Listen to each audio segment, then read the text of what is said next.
नमस्ते विद्यार्थी मित्रों, मी प्राध्यापक पी डी खैरनार, जनता विद्यालय महात्मा गांधी विद्या मंदिर मालेगाव कॅम्प संचलित जनता विद्यालय कनिष्ठ महाविद्यालय मानूर. आपण बेसिक ॲनालिटिकल टेक्निक ह्याच्या तिसऱ्या चॅप्टरमध्ये आपण पहिल्यांदा दोन टेक्निक पाहिल्या. सॉलिडच्या प्युरिफिकेशनसाठी आपण क्रिस्टलायझेशन आणि फ्रॅक्शनल क्रिस्टलायझेशन ह्या प्रोसेस पाहिल्या. क्रिस्टलायझेशन ही जी प्रोसेस आहे, आपण फक्त एकटा सॉलिड असेल, सिंगल सॉलिड असेल आणि तो जर इम्प्युअर फॉर्ममध्ये जर असेल तर त्याच्या प्युरिफिकेशनसाठी आपण क्रिस्टलायझेशन ही प्रोसेस वापरली. आणि दोन सॉलिड एकमेकामध्ये जर मिक्स असतील तर त्यांना सेपरेट करण्यासाठी आपण फ्रॅक्शनल क्रिस्टलायझेशन ही प्रोसेस वापरली. आता आपण लिक्विडच्या प्युरिफिकेशनसाठी कुठल्या टेक्निक वापरल्या जातात ते पाहणार आहोत. लिक्विडच्या प्युरिफिकेशनसाठी दोन टेक्निक वापरल्या जातात. एक हे डिस्टिलेशन आणि दुसरे फ्रॅक्शनल डिस्टिलेशन. आणि फ्रॅक्शनल डिस्टिलेशनमध्येच अजून एक टेक्निक आहे, fractional distillation by using fractionating column. आता पहिल्यांदा आपण डिस्टिलेशन ही टेक्निक वापरणार आहोत किंवा ह्या टेक्निक पाहणार आहोत.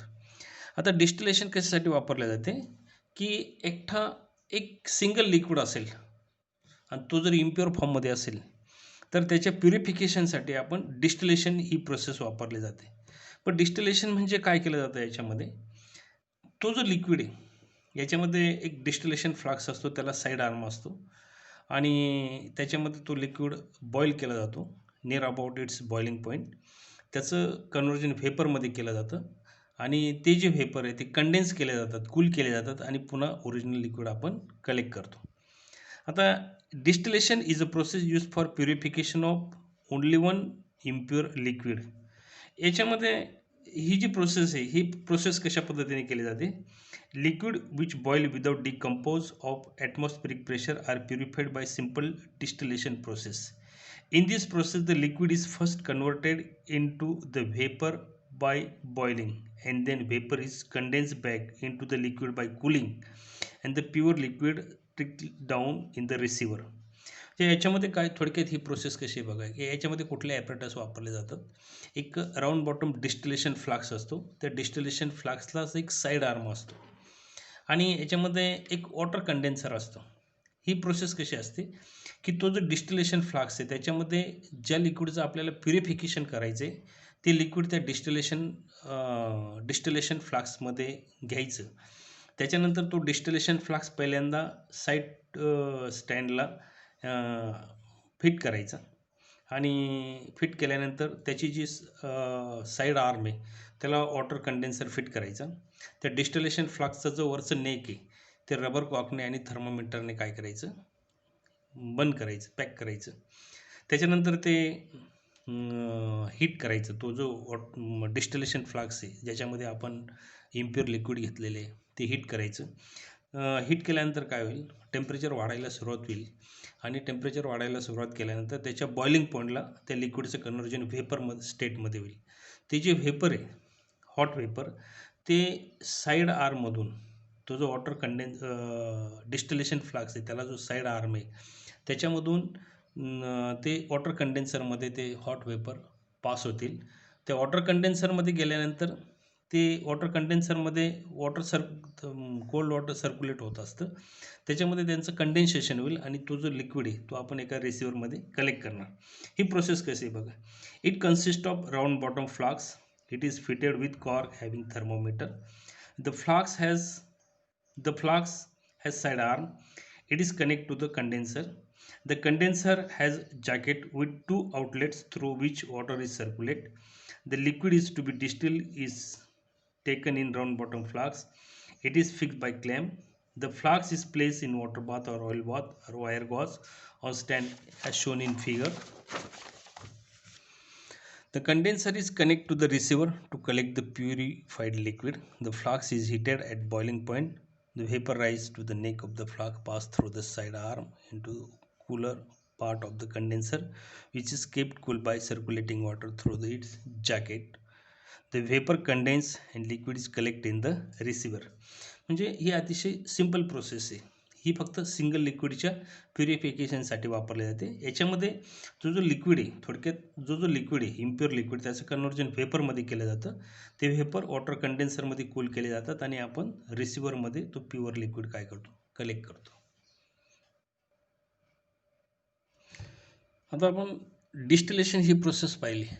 डिस्टिलेशन ही सिंगल इम्प्युअर लिक्विडच्या प्युरिफिकेशनसाठी वापरली जाते. आता समजा दोन मिसिबल लिक्विड असतील, म्हणजे मिसिबल म्हणजे काय, की दोन वेगळे लिक्विड असतील परंतु ते एकमेकामध्ये कम्प्लिटली मिक्स झालेले असतील, आपल्याला दिसताना एकच लिक्विड असेल, अशा लिक्विडला मिसिबल लिक्विड असं म्हणतात. आणि ते जे दोन लिक्विड आपल्याला एकमेकापासून जर सेपरेट करायचे असतील, त्याच्यासाठी जी टेक्निक वापरली जाते त्या टेक्निकला म्हणतात फ्रॅक्शनल डिस्टिलेशन. मग आता फ्रॅक्शनल डिस्टिलेशनमध्ये काय होतं, की जे दोन लिक्विड आपल्याला एकमेकापासून सेपरेट करायचे आहेत, त्याचा दोघांचा बॉइलिंग पॉईंट हा डिफरन्स असला पाहिजे. मग आता याच्यामध्ये काय केलं जातं, आपण एक एक्झाम्पल घेतो आहे की ॲसिटोन आणि वॉटर आपल्याला दोघे एकमेकापासून सेपरेट करायचे आहेत. Separate the components of liquid, miscible liquid mixture containing acetone and water.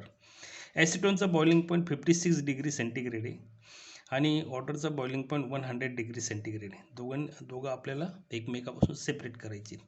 याच्यामध्ये ॲपरेटस तेच आहेत: distillation flask, water condenser, thermometer, receiver.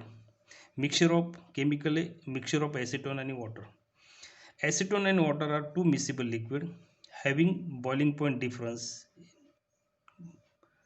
Acetone is boiled at 56 degree centigrade and water is boiled at 100 degree centigrade. याच्यामध्ये काय होतं की ज्याचा boiling point कमी तो पहिल्यांदा सेपरेट होतो.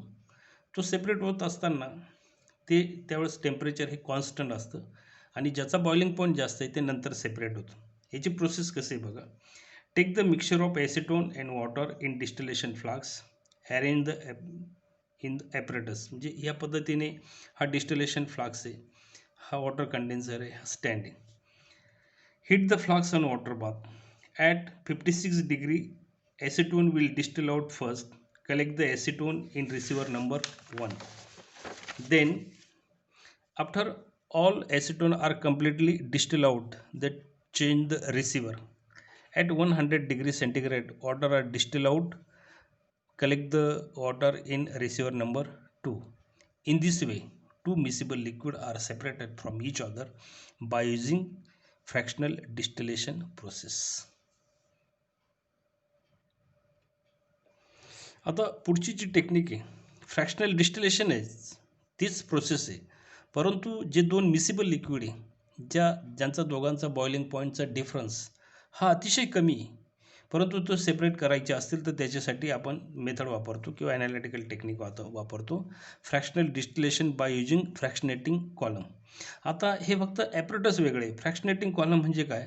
फ्रॅक्शनेटिंग column is long vertical glass tube of provided large surface area for cooling the hot vapor. आता याच्यामध्ये fractional distillation is a process used for by using fractionating column is used for separation of two or more miscible liquid having difference in boiling point of two liquid is not appreciable. म्हणजे दोन liquid मधला boiling point हा जर अतिशय कमी असेल तर त्यांना सेपरेट करण्यासाठी fractional distillation by using fractionating column ही प्रोसेस किंवा ही टेक्निक वापरली जाते.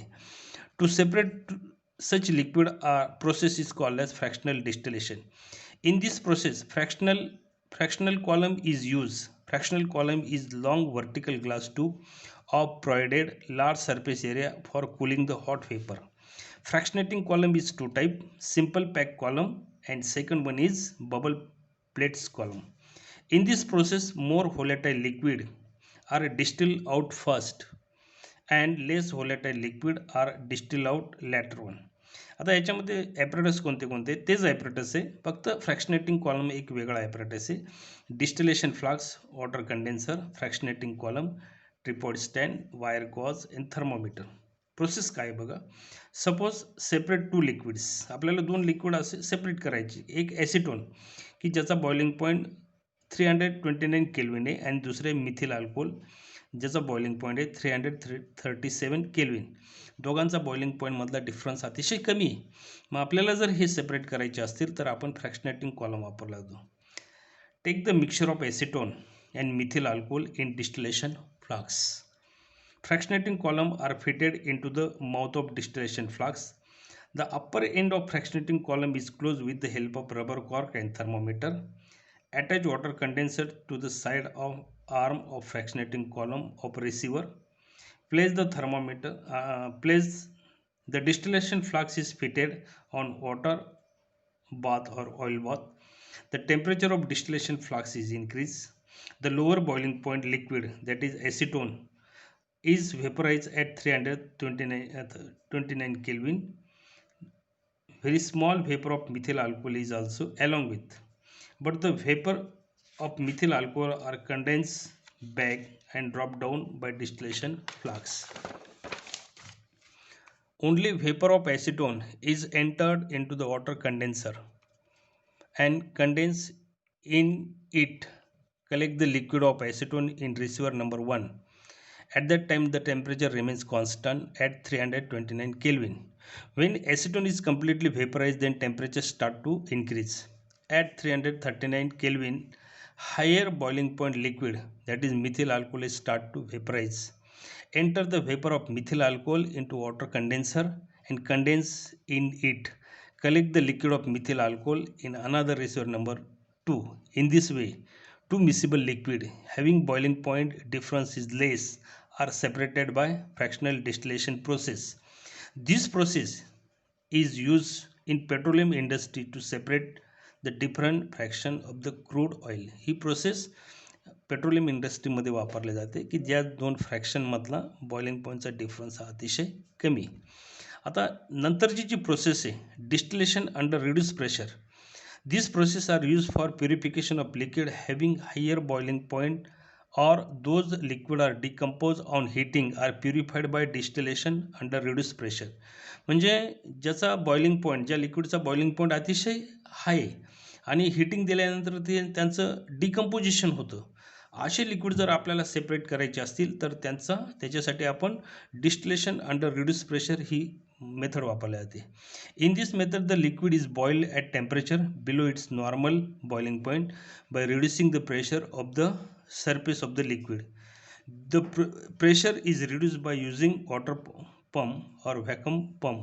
These processes are used in soap industry for separation of glycerol from soap. म्हणजे सोप इंडस्ट्रीमध्ये ग्लिसरॉल सेपरेट करण्यासाठी ही प्रोसेस वापरली जाते. थँक्यू.